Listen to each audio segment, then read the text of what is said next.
네, 반갑습니다. 마르스 김동석의 리얼 주식입니다. 오늘 마르스 김동석의 리얼 주식은 바로 제약바이오 세계 1위 이 기업 무식하게 사모으세요. 4개의 호재가 겹쳤습니다. 제약바이오 세계 1위가 될 수 있는 기업 오늘 알려드리니까 어떤 이슈가 4개 겹쳤는지 어떤 기업인지 꼭 알아가시길 바라겠습니다. 그 이전에 저희 마르스 김동석의 리얼 주식 유튜브가 여러분들의 사랑으로 빠르게 성장하고 있습니다. 너무 감사한 마음에 최근에 이슈가 되고 있는 온디바이스 AI, AI 반도체, 로봇, 시장 전망부터 관련주까지 총정리한 자료집을 저희가 무료로 나눠드리고 있습니다. 이 자료집 받고 싶다 하시면 영상 끝까지 꼭 시청하셔라 말씀드리고, 여러분들한테 바라는 건 없습니다. 우리 유튜브 구독, 영상 좋아요, 그 다음에 저희 댓글까지 남겨주시면 너무나도 감사하겠다 말씀드리면서 오늘 영상 바로 시작하겠습니다.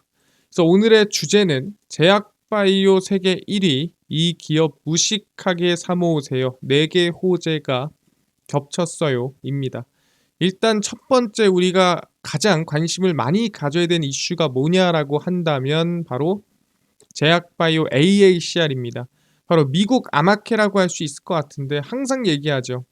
전 세계적으로 제약바이오 글로벌 학회가 열리지만 그 학회 중에서도 가장 관심이 많이 가고 이슈가 많이 나오고 대한민국에서도 참가를 많이 하는 이게 학회가 뭐냐? JP모건 컨퍼런스 다음으로 AACR이다. 바로 미국 아마케라고 보시면 될 것 같습니다. 그래서 AACR 미국 아마케가 4월에 열리게 되기 때문에 지금 3월부터 이슈라든가 기대감이 나와주고 있는 모습입니다. 국내 제약바이오 기업들이 내달, 그러니까 4월에 세계 최대 규모 아마케인 미국 아마케 AACR 2024에 출동해 연구 성과를 소개합니다. AACR은 미국 임상종양학회 ASCO, 이건 5월에 있습니다. 유럽 종양학회, 이거는 보통 10월에서 11월에 있고요. ESMO, 세계 3대 아마케 중 하나로 꼽히고요. 일반적으로 ESMO, SITC, 면역 항암학회, 그 다음에 JP모건 헬스케어 컨퍼런스, 그 다음에 AACR, ASCO, 보통 해서 10월에서 11월, 12월, 1월, 4월, 5월까지 이어지는 제약바이오 추세가 있고, 그 중에서 가장 강한 게 제 입장에서는 AACR이다. 미국 아마케라고 말씀드리고 싶습니다. 매년 2만여 명의 연구자가 모여 암 관련 지식 및 임상 연구를 공유하고, 올해는 4월 5일에서 10일 미국 샌디에이고에서 열리게 됩니다. 그래서 AACR에 참가하는 국내 제약바이오 기업들이 3월부터 이미 기대감이 나아지고 있는 상태고요. 보통 3월 말까지, 그러니까 4월이 되기 직전까지 이슈를 받거나 수혜를 받는 모습들이 대부분 있습니다. 매년 있고요. 특히 최근에 제약바이오 기업들이 좀 바닥권에 있는 부분에서 오히려 수혜를 받는 기업들이 좀 늘어나고 있는 부분인 것 같다 말씀드리겠습니다. 아, 그렇구나. AACR이 4월 5일에서 10일에 있다 보니까 충분히 제약바이오에 대한 기대감이 이어지고 있구나라고 보시면 될 것 같은데, 이거는 매년 있는 거 아닙니까? 그러면은 지금이 제약바이오 좀 특별하다, 좀 중요한 기회다 라고 얘기할 수 있는 거는 아니지 않습니까? 라고 얘기할 수도 있어요. 근데 이게 중요한 게 아니라 이번에 새롭게 나온 게 있습니다. 그게 뭐냐면 바로 미국의 생물보안법이라고 말씀드리고 싶습니다. 이게 뭐냐면 간단하게 얘기해서 또 중국을 규제하는데 중국 제약바이오를 규제하는 법안이다라고 보시면 될 것 같습니다. 생물보안법 미국 상원이 이번에 통과가 됐습니다. 그러니까 그냥 된다라는 거죠. 중국 바이오 기업의 미국 내 거래를 제한할 수 있는 생물보안법이 미국 상원을 통과했습니다. 그러니까 중국의 제약바이오 기업을 규제하는 법인 거죠. 생물보안법은 미국인의 개인 건강과 유전 정보 등을 우려 기업으로부터 보호하기 위해 올해 1월 상원에 발의된 법안이고요. 한 1월 25일쯤에 발의가 됐습니다. 그래서 우려 기업으로 지정된 회사들이 어디냐라고 한다면 중국의 바이오 기업인 BGI와 그 다음에 옥시앱텍 그리고 그들의 계열사인 MGI, 옥시바이오로직스 등이라고 보시면 될 것 같습니다. 그러니까 사실상 두 개 회사라 보시면 돼요. BGI랑 옥시엠텍 이 두 가지 기업이 지금 우려 기업으로 지정이 돼서 미국에서 이 중국 제약바이오 기업들이 활동하지 못하게끔 막는 법안이 생물보안법이다라고 생각하시면 될 것 같습니다. 미국 연방기관은 이들 기업과 계약을 맺을 수 없으며 이들 기업의 장비나 서비스를 사용하는 회사와도 계약을 체결하면 안 됩니다. 그러니까 BGI 걸 쓰거나 BGI 본인이거나 욱시앱텍 걸 쓰거나 또는 욱시앱텍을 실제 이 본인이거나 이 아무것도 안 된다라는 거죠. 특히 이 욱시바이오로직스는 아시겠지만 위탁 생산이에요. 그러니까 욱시바이오로직스를 통해서 위탁 생산된 약도 미국에다가 못 판다라는 거죠.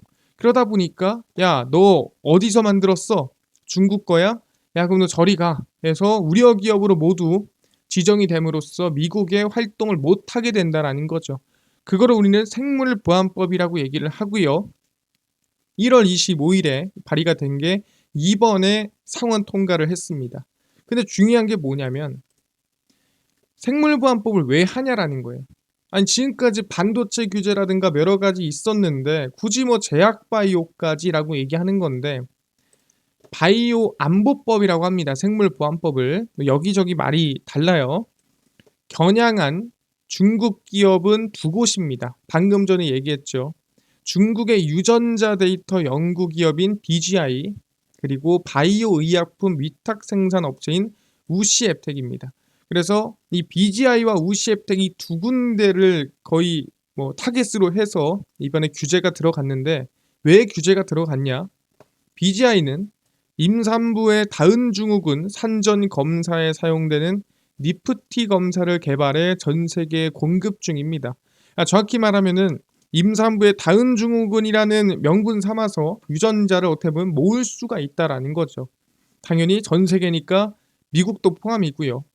그래서 전 세계 산모들을 대상으로 다은 증후군 검사를 수행하며 산모들은 물론 태아의 유전 정보를 축적하고 있다라는 의혹이 있습니다. 그래서 이 검사를 빌미로 유전 정보를 축적해서 뭔가 지금 중국에서 하고 있는 거 아니냐라는 의혹이 나오고 있는 겁니다.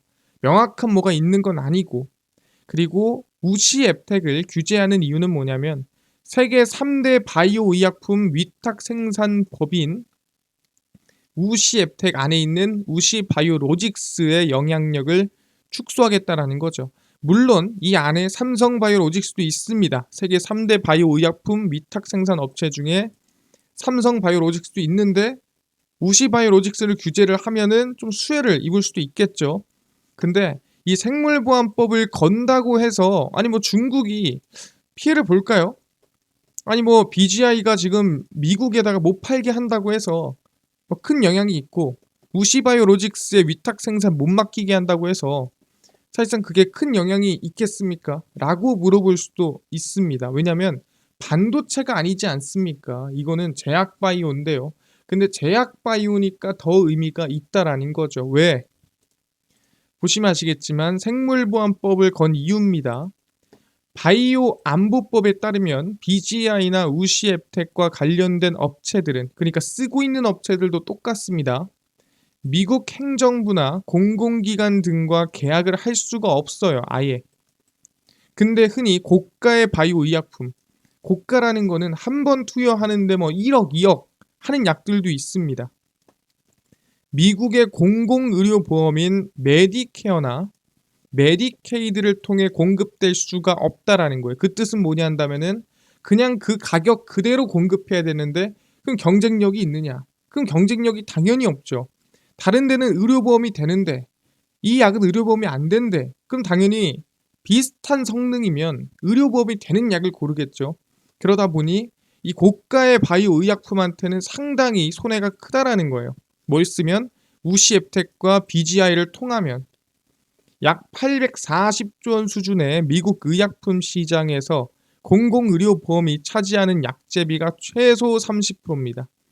그러니까 30% 정도를 지금 공공의료보험으로서 감당하고 있는데 그 30% 영향 못 받는다. 당연히 그냥 손해인 거죠. 그러다 보니까 영향이 매우 크다라는 거고, 실제 이 미국의 의약품 시장이 얼마나 크냐? 미국 의약품 시장이 전 세계 의약품 시장의 절반입니다. 그러니까 미국을 놓친다라는 거는 그냥 전체 의약품 시장의 절반을 날린다라는 거예요. 그럼 사실상 야 너네 우시앱텍이나 BGI 통해서 약 들어오잖아. 너네랑 계약 안 하고 그럼 너네 거 의료보험 적용 안 되고 그럼 너네 거는 비싸게 쓰게 할 거고 그럼 너네 경쟁사들은 당연히 매출이 더 올라가겠지. 그럴 거면은 이 꼴을 보고 싶으면 계속 우시앱텍이랑 BGI랑 거래하고, 만약에 너네 의료보험 들어오고 싶잖아. 그럼 우시앱텍이랑 BGI랑 거래 끊어 라고 어떻게 보면 강요를 하고 강제를 하는 거죠. 근데 이번에 상원 통과를 했다라고 말씀드렸고요. 그 뜻은 이제 우시앱텍으로 가서는 안 되고 미국으로 나가려면 BGI를 통해서도 안 된다라는 거예요. 두 개 다 안 되고 다른 데를 통해서 와야 됩니다. 우려 기업이 아닌 또는 우려 국가로 지정되어 있지 않은 곳을 통해서 와야만 의료보험 혜택을 받을 수가 있다라는 거죠. 이게 생물보안법이다라고 보시면 될 것 같습니다. 그럼 여기에 누가 수혜를 좀 입을 수 있을까에 대한 고민을 하고 있는 상태입니다. 그게 어디냐? 바로 우린 ST팜이라 볼 수 있을 것 같아요. 미중 바이오 패권 전쟁의 수혜를 받을 수 있는 기업이다라고 보고 있고요. 왜 ST팜인가요? 미국의 제재로 가장 피해가 큰 기업은 아까 말씀드린 우시그룹이에요. 그래서 우시앱텍과 우시바이오로직스, CDMO, CRO 등 위탁 생산 위주의 기업이고요. 미국의 견제 대상 1위입니다. 그러니까 야 너네는 야, 너무 잘 나가네. 야, 너네는 조금 죽어야겠다. 뭐 이런 느낌으로 어떻게 보면 타깃을 한 거죠. 이게 좀 지지부진해가 아니라 죽어랍니다.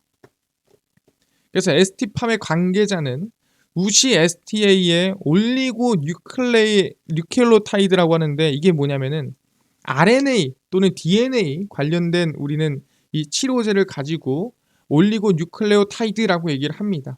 그래서 우리가 뭐 mRNA 또는 iRNA 또는 siRNA라든가 이 RNA 관련된 또는 DNA 관련된 치료제를 우리는 이 올리고뉴클레오타이드라고 얘기를 합니다. 이 생산 능력이 1에서 6몰 수준으로 ST팜의 절반 수준이더라. 그러니까 이게 뭔 소리냐? 올리고 핵산 치료제, 이게 RNA 초기 개발 단계에 있는 글로벌 회사들은 우시 STA 올리고 생산을 맡겼으나, 그러니까 올리고가 올리고 뉴클레오타이드를 얘기하는 겁니다. 올리고 생산을 맡겼으나 최근에 제재가 들어갔죠. 그러면서 사실상 이렇게 글로벌 있는 회사들은 미국에, 시장이 절반인 미국에 진출을 할 수밖에 없습니다. 근데 진출을 하려면 우시에 가야 된다 했어요? 가지 말라 했어요? 가면 안 된다. 그러니까 다른 데 맡겨야겠죠. 그러다 보니까 우시에서 지금 이탈을 하고 어디로 가고 있다? ST팜으로 넘어가고 있는 모습이 좀 보인다라는 거죠. 그래서 올리고 생산 능력을 갖춘 곳이 극소수입니다. 애초에 여러 군데를 갈 수 있는 게 아니에요. 글로벌 전역에 일본의 니토텐코라고 있고요. 두 번째가 미국의 에질런트라고 있습니다. 세 번째가 ST팜, 네 번째가 우시 STA인데 얘네들은 지금 법안 때문에 못 가게 됐죠.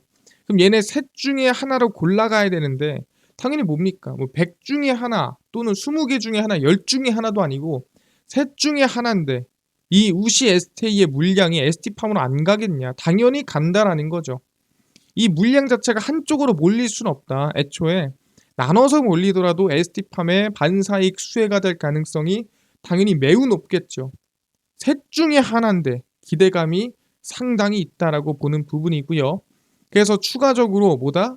ST팜이 이번에 사상 최대 실적 RNA, 아까 막 얘기했던 이 RNA 관련된 치료제로서 매출액을 최고치를 달성하고 있는데 이번에 법안까지 추가된다면은 시장 확대와 수혜까지도 볼 수가 있다라는 거죠. ST팜이 주력 사업인 올리고 핵산, 아까 말씀드렸죠 RNA, 원료 수요 증가의 실적 성장을 이어갈 것이라는 전망이고요.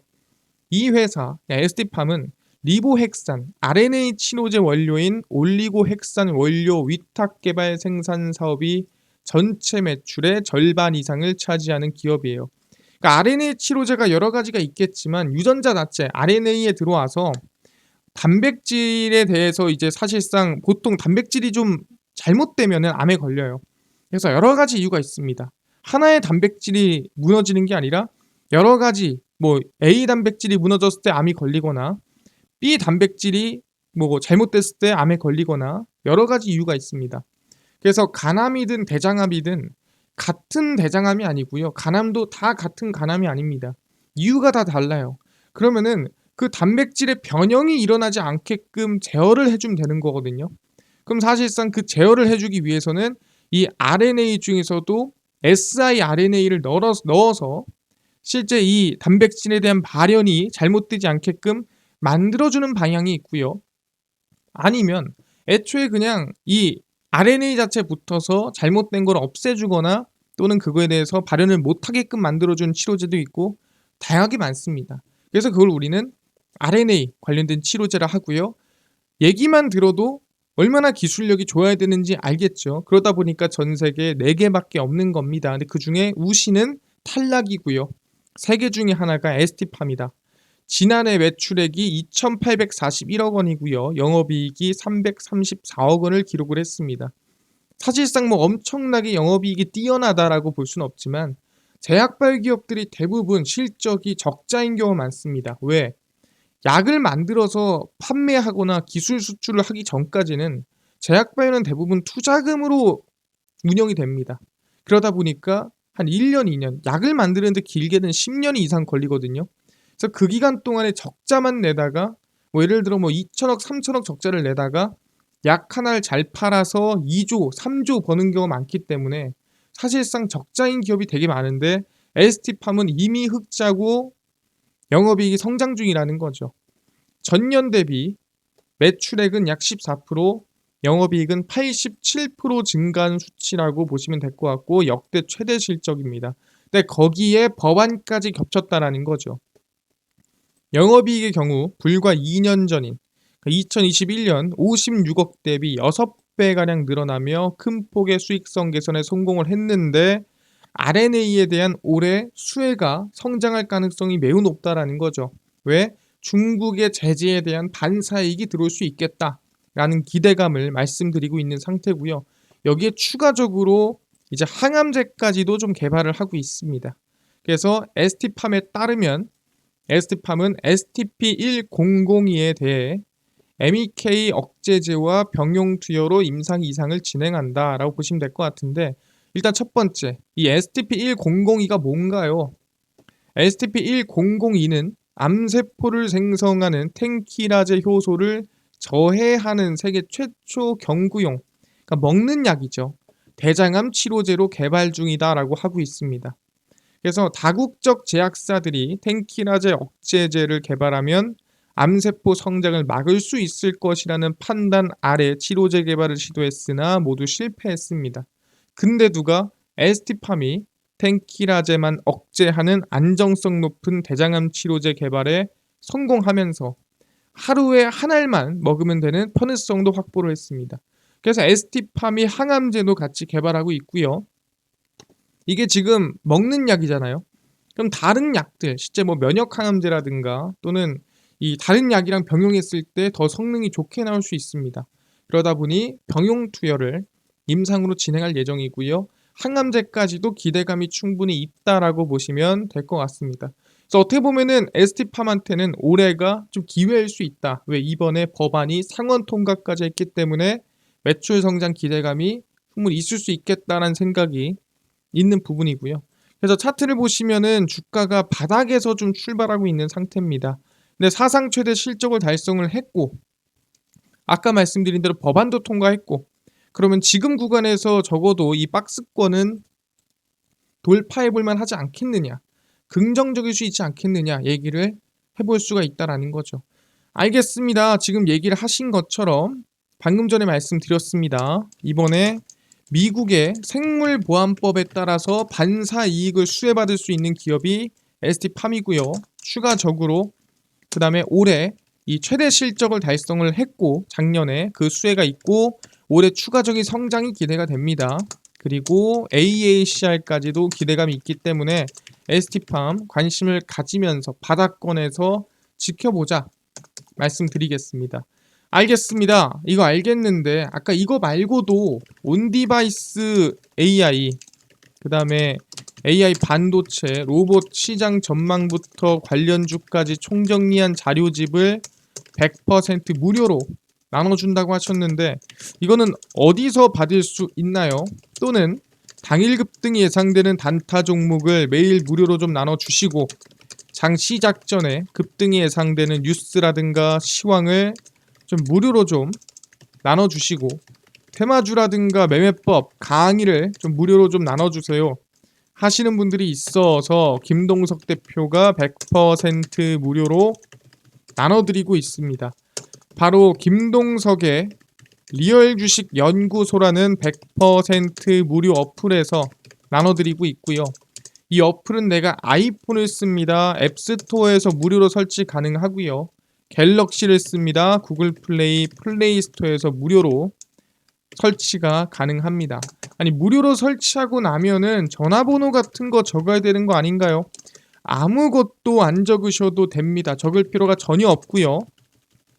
무료로 앱스토어, 구글 플레이, 플레이 스토어 접속을 하신 다음에 뭐라 검색하냐?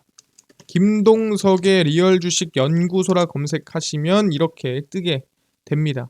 100% 무료로 설치 가능하니까요. 꼭꼭꼭 설치를 하셔라 말씀을 드립니다. 그래서 무료로 꼭꼭꼭 설치하시고 아까 전에 얘기한 대로 전화번호는 전혀 적을 필요가 없습니다.